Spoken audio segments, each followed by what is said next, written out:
Welcome back, and well, it's time for Black and White, and today we are talking about alcohol use, abuse, and how to get out of it. And we do have Dr. Karanja and Edwin Buru, who are here basically to have that conversation, but also just a quick teaser that later on we are going to be having, this is the season where we have turkey, and that is Thanksgiving.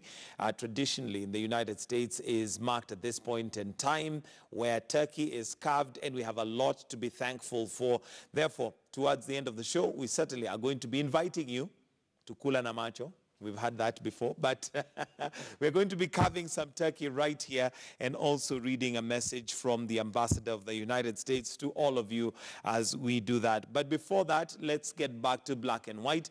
And I want to take a call from Stanley Onsario before we answer Moses Elkanah's question on how to help his father and his brother. Stanley, what's your question or comment?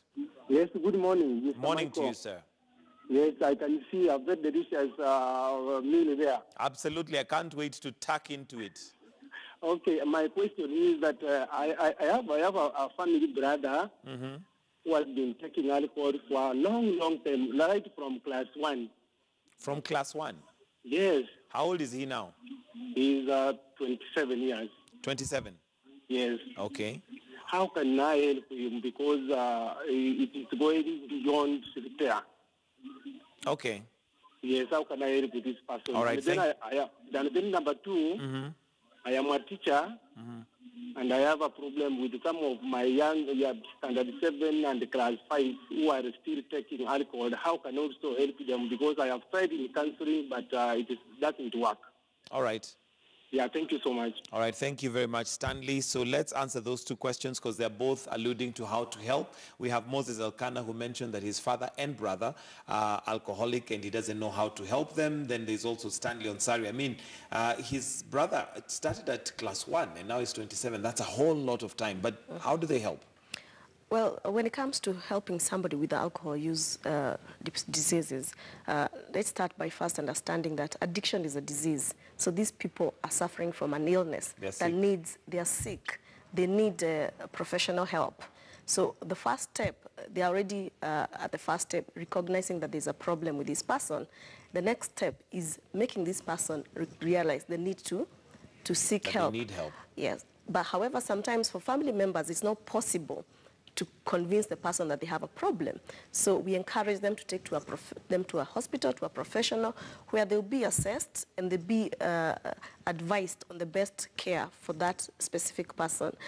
A lot of times our family members end up being supportive, but in the wrong way, in a way we call enabling, and I'm sure Edwin is aware about. When you talk about enabling is where you find this person who is drinking so much is a nuisance, and most of the times they'll ask a lot about money, give me some money to buy alcohol, and to get rid of them, you just give them the money and you've sorted the problem for that day. So you're sort of enabling the addiction. And one thing we need to do is take these people for professional help. There are a lot of professionals out there who are willing to help. The first stage is always getting the person to understand, to admit. We move them from what we call the pre-contemplation stage, where they don't think they have a problem, to the contemplation stage, where they think, now, indeed, I have a problem and I need professional help. How do you move them? Because at the end of the day, they're also fighting, they're resisting. So how do you make them understand that, look, there is actually a problem? Yes. So what we do now as professionals is what we call motivational intervention or enhancement therapy. By motivational enhancement therapy is taking the person through what they're, like you sit with them, it's a counseling session where you let them, you discuss with them and elicit it from them. What are the advantages that you see? What gains do you get from this drinking? Talk to me about that. And then what are the not so good things you get from this not drinking? What problems has drinking caused to you? And from there, you elicit from that person that indeed this alcohol use is giving me problems. And then you ask them, do you think you want to continue facing these negative consequences, or would you like help? And then from themselves, they agree, because it's very difficult to help, to treat somebody who is not ready to be treated for an addiction. So you move them from that pre-contemplation to the contemplation stage where they say, now I need help. And then from there, you plan a treatment where you involve them. You ensure that you don't just tell them, this is a prescription, we will do this to you. You engage them and tell them, we want to take you through either outpatient treatment or inpatient treatment, depending on their needs. because you also have to look at what are, after doing a thorough assessment, what are the problems that are leading this person to this alcohol use? What challenges are they facing out there? What consequences, what health consequences have resulted from their drinking? Are they suffering from a mental illness that also needs to be treated? Like he has had an array of mental illnesses that have had to be addressed. So you'd formulate a treatment plan with the patient, and all along, it's very important to engage the family, because despite whichever treatment modality you use, you have to have the support at the end to prevent relapse. And we'll talk about relapse, I'm sure.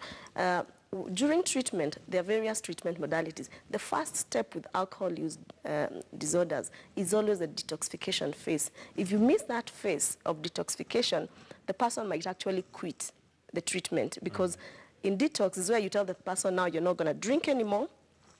So, of course, what is expected is withdrawal. Confined area? Not necessarily. It can be done as an outpatient or inpatient, depending on the person's motivation, depending on the person's availability of resources, and also the support they have from the family. From the family. Yes. Okay. Yeah. All right, let me come to you, Edwin, and you were explaining that for you it was a journey, and of course support was crucial because you had a place of work which already had an environment and a setup where you could get counseling. You had your wife there who didn't leave. I must say that you're one of the lucky ones, because again, you also had a family, your own family, who was in support of even your wife, because I'm sure that gave her strength to say, look, even if he's not going the way we expected, I have a family that supports me. But from your perspective, and when you are in that condition, what is it that you craved for the most, especially when you realized that you had a problem, but you thought you wished the world would hear you on that? To be very honest, even as the doctors and everybody was trying to tell me that I have a problem, especially those 2 weeks at the detox center, I was craving alcohol.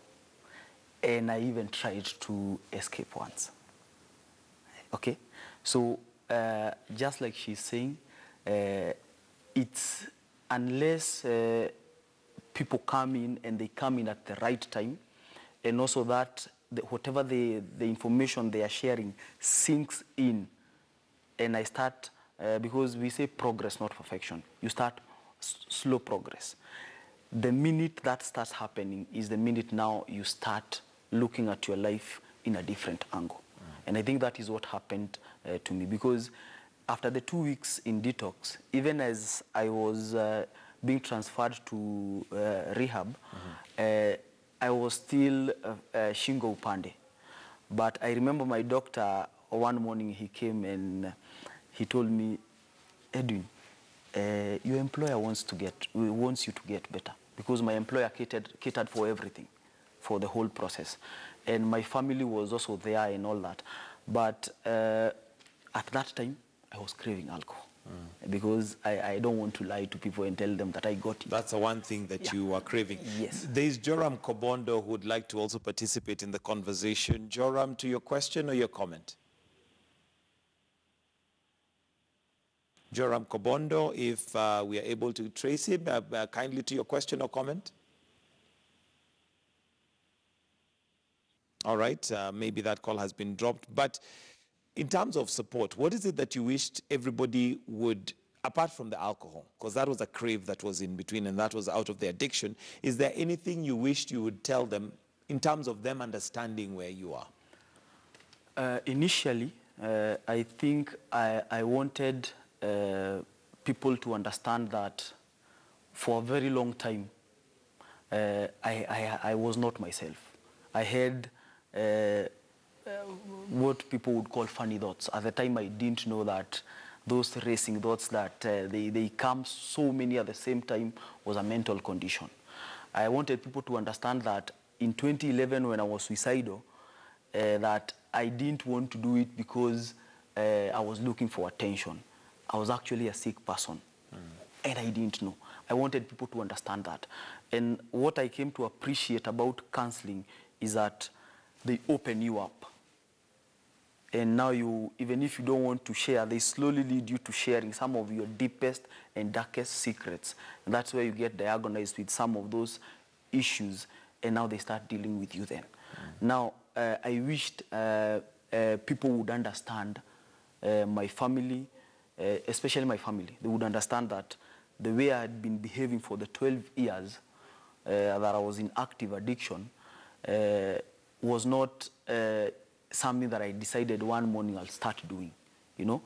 And I also wanted them to understand that there is solutions for whatever I was going through. And I was not a gone case. Correct. Yeah. All right, we'll take a call from Felix Biketi to your question or comment. Felix? Hello? Yes? Yeah, swali yangu nilikuwa nauliza niko na baba mkwe ambapo ametumia alcohol hiyo pombe na pamoja na sigara kwa muda wa miaka karibu 25.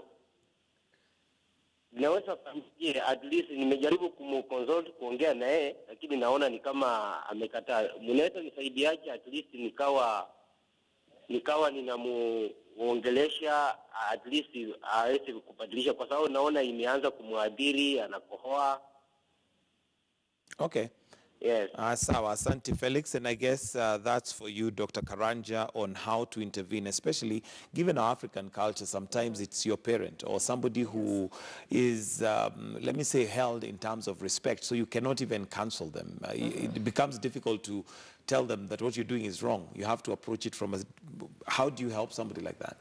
Yeah, a lot of questions are around how do we help our family members who are affected by this. And like I said, we need to engage to move it from just the family, involve peers. Like Edwin said, there's a lot of peer support groups that are out there in the community that from there you can engage somebody who has recovered from or who is recovering from alcohol addiction to support this person, to help them see the need to seek professional help. But don't confine it just to the family and alone. Seek professional help because it's available. Otherwise, if you restrict it to yourselves, you might just, like you say, there are so many cultural and other barriers. In schools, when it comes to schools, there is need to introduce this education. Don't just tell children, don't drink. Tell them what are the harms of using drugs. Yeah, don't wait until they're already drinking to start addressing the concern. Start it early, educating them about the harms of using alcohol and other drugs. And then in case you get somebody, most institutions, most schools have a counseling department. And most of the children are just experimental users. And a lot of people are experimental users. Before they reach to the point where they are in addiction, you can do a lot of brief interventions. Just short sessions of counseling can help actually move somebody from using alcohol to stopping completely before it becomes too late. All right, you also talked about meeting them at the point where they're at. What was that all about? Yes, one of the challenges we have, or we face, even professionals face when treating, is you want to assume this person is ready for treatment, right, and recovery. Just like addiction is a process, recovery is also a process. It starts with the person realizing they're sick to the process stage of seeking help, and some will go through that cycle and get into relapse. That is because addiction is a chronic disease. It's an illness and it can relapse, it can recur in future. So you need to meet somebody where they are. Are they in the pre-contemplation? Are they in the stage where they don't think they have a problem? Or are they in the stage where they are looking for actual help? So if they are looking for help now, talk to them and put them in the appropriate plan. We also get this problem of lumping everybody. One's shoe fits all, like wear the same shoe for all. People are facing different challenges. There are people who have concurrent mental illness, which is quite common with addiction.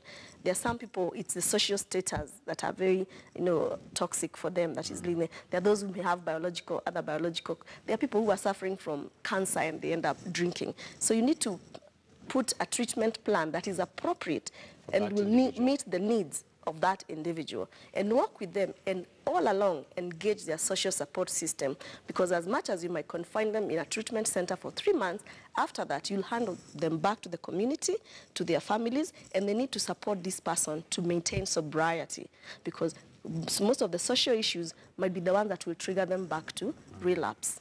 And if you don't address that, you'll all right, Edwin, I know we are running, late in terms of time, but what advice do you give anybody who's out there in terms of how to recover? Because I know it's not one size that fits all, but your journey is definitely one that somebody might be able to identify with. What is it that has kept you for those 1,245 days. 47 days clean?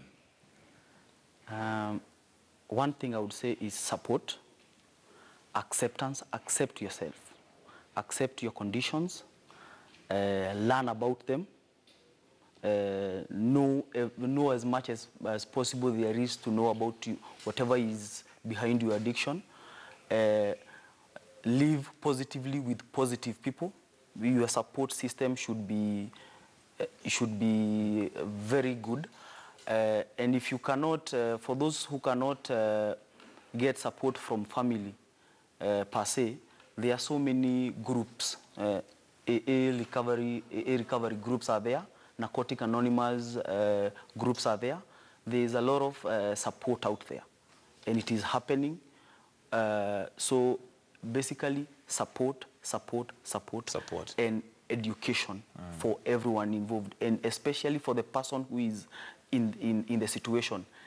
You need to keep abreast of whatever is happening within you and around you, so that you can be able to tackle. And that's the same way you'll be able to know that today I'm feeling a bit off, so let me call Dr. Mercy and let me talk to her. Let me call a psychologist, or let me go to one of my friends in recovery and talk to them because I'm feeling a little bit off. And the smallest thing like anger, the smallest thing like a bad comment from a colleague can easily tip me into drinking again. So I have to so everybody who is in this journey has to keep so try to be balanced. Yes. All right, Dr.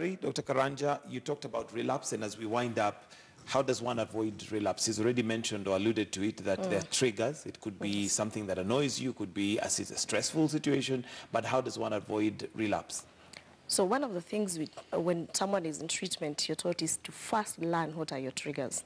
Triggers are different for different persons. What are they? Then you must learn how to avoid them. If it's saying no to alcohol, it's offered to you, you're trained how to say no. So you can actually be in the presence of a party where there is alcohol, but you have already been taught how to say no. Then secondly is talking about your triggers to people. All right? If you feel the support groups, a lot of these Alcoholic Anonymous groups will hook you up with a sponsor, somebody who you can call when you're having the craving and the thoughts. So you can call somebody, talk about it. And also, of course, making yourself think about something else, distracting yourself.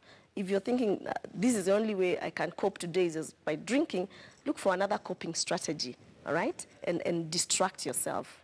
But mostly, to answer back the question of how do we help these people, what these people are talking about, prevention must be emphasized, empowering our children right from a young age. Second, in families, when somebody is sick, there are so many drug treatment facilities that are actually on the NACADA website that are accredited, drug treatment facilities, and government institutions. We have these services available in government institutions.